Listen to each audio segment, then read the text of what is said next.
I'm Stephen Hamilton, board certified in criminal law by the Texas Board of Legal Specialization, practicing criminal defense in DWI in Lubbock, Texas and on the South Plains. My practice is dedicated to defending anyone who's arrested in Lubbock or the South Plains in the offense of driving while intoxicated.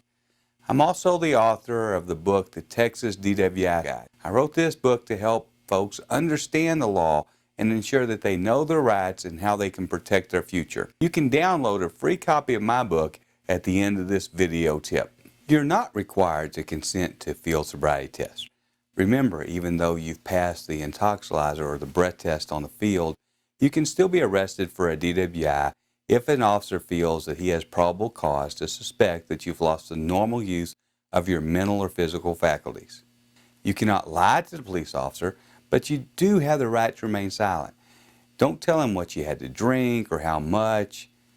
While you're legally required to submit to a breath or blood test, you can refuse to give the sample, just as you can refuse to give a sample or do a field sobriety test.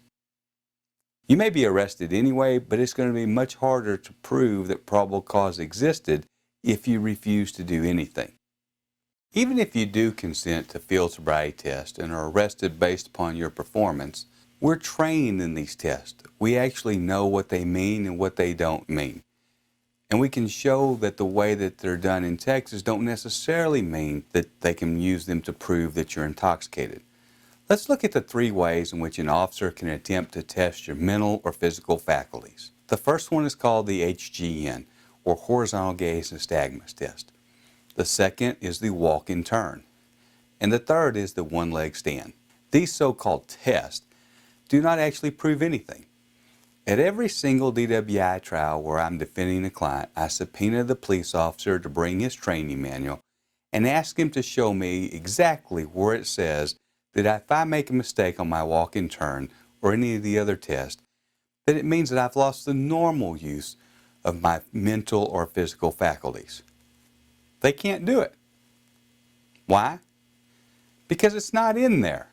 DWI is the only situation in which a criminal court allows someone with a minimal 3 days of training to testify as an expert. This evidence would be inadmissible in a civil court, and I'll tell you why. If you've been charged with any offense that includes alcohol, including driving while intoxicated, download a copy of my book, The Texas DWI Survival Guide, and call my office at the number below so that we can start to immediately build the right defense for your case.